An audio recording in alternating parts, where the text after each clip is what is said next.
ऋचा जी ने कुछ भेजा है। ऋचा जी क्या कह रही हैं, इनका कहना है अच्छा अचानक से इन्होंने हमारा चैनल देख लिया, सब्सक्राइब भी कर लिया और ये कह रही हैं कि बहुत अच्छा इन्हें it is fabulous to know about the stocks, very informative. चलिए धन्यवाद, बहुत बढ़िया है। और इनका एक सवाल भी है। ओके, रैमको सिस्टम, तो इसमें क्या किया जाए? 309 के भाव पे इनके पास है। रैमको सिस्टम्स, ओके, ठीक है। आपने थोड़ा खरीदा तो ऊपर लेवल पे है और 309 पे एक्चुअली खरीदा था ना आपने, तो आपका स्टॉप लॉस 302 के नीचे हो जाना चाहिए था और 302 नहीं भी तो 295 के नीचे हो जाना चाहिए था। ये ट्रेडिंग का व्यू बता रहा हूँ। Okay, now what? अब आपको वॉच करना चाहिए 250 टू 45 का ज़ोन, ओके?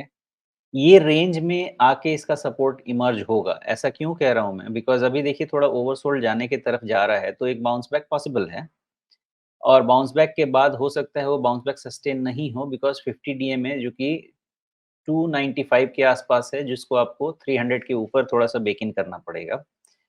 300 के ऊपर जब तक ये क्लोज़ नहीं लेता है ये स्टॉक, चांसेस रहेंगे कि ये प्रॉपर अपना 200 डीएमए टेस्ट करे, ओके?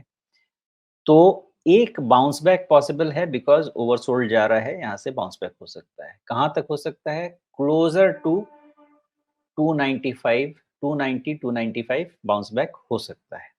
लेकिन जब तक 300 के ऊपर क्लोज़ नहीं होता है, तब तक ये स्टॉक का जो डाउन ट्रेंड है, वो अरेस्ट नहीं होता है। मतलब सेल ऑन राइज़ का कैंडिडेट बनता है और पोटेंशियल रहेंगे 245, 250 तक भी जाके एक बारी रीटेस्ट करने की। But even in that case इस स्टॉक का जो स्ट्रक्चर है, वो नेगेटिव चेंज नहीं होता है।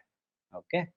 तो ये वेट एंड वॉच की बात है कि 245, 50 तक जाता है या नहीं, या जाता है तो वहाँ क्या बिहेवियर है। दूसरा वेट एंड वॉच की बात है 300 के ऊपर क्लोज़ होता है कि नहीं। जब तक क्लोज़ नहीं होता है इसमें चांसेस है कि ये 245, 250 से लेके 300 के एक रेंज में ट्रेड देगा थोड़े समय तक। तो इन्होंने खरीद रखा है 309 पे, तो अभी करें क्या ये? देखिए, करें क्या वो तो उनकी इच्छा, मैं तो सिर्फ़ बता सकता हूँ क्या लग रहा है। मुझे ऐसा लगता है कि ये सेल ऑन राइज़ का कैंडिडेट है और अगर मैंने ऐसा काम किया होता तो क्लोज़र टू 293, 295 के आस-पास मैं एक चांस लेता, अपना पोज़ीशन छोड़ देता और 300 के ऊपर अगर क्लोज़ होने लगता तो मैं उस पोज़ीशन को रीइंस्टेट कर देता। तो मैं तो ऐसे ही थियरी बताता हूँ जिस थियरी के हिसाब से इसकी ट्रेड बैठनी चाहिए और 245, 250 के रेंज में सपोर्ट मिले और कहीं बॉटम बन गया, तो ये फिर री एंट्री का भी कैंडिडेट बनता है विथ ₹5, ₹7 स्टॉप लॉस काइंड। जी, लेकिन इसमें भी ये सोमवार वाली कैंडल देखिए ना, मतलब सोमवार का कारोबार आपको कितने शेयरों में देखना पड़ेगा, सोचिए ज़रा। अ, अगर सोमवार की इतनी बड़ी कैंडल नहीं होती तो इसका स्ट्रक्चर आज भी कुछ अलग ही होता।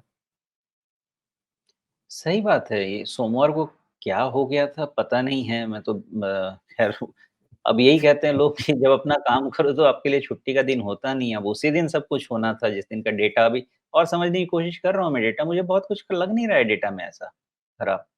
बट कुछ तो ट्रिगर रहेगा और मार्जिन रिलेटेड ही ट्रिगर रहेगा, अदरवाइज़ ब्रॉडर मार्केट में ऐसा सेल ऑफ आपका नहीं आता था क्योंकि हर दिन कुछ ना कुछ जी। एक्सपायरी करा रहा है ना आप, और तो उस दूसरे चक्कर में इम्पोर्टेंट बात ये भी है रमेश कि काफ़ी सारे अभी जो हमने चार्ट देखे उनमें आपको किस्सा वही दिख रहा है बार-बार घूम फिर करके कि सारे शेयर अपने 200 डे मूविंग एवरेज को छूने के लिए वापस नीचे आ रहे हैं, लेकिन वहाँ तक भी उनका स्ट्रक्चर जो है, जो नीचे से चला आ रहा है, वो नहीं बिगड़ रहा है।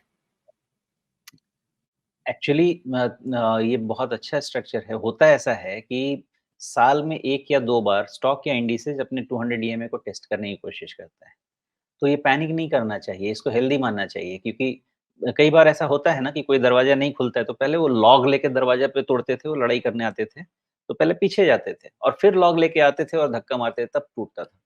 ऐसा ही सिचुएशन है, एक बारी 200 डीएमए का ट्रैवल हो जाए, कंसोलिडेशन हो जाए, ये हमारे लिए बहुत अच्छा सेटअप तैयार करेगा, स्टॉक्स का भी और इंडिसेज़ का भी। जी।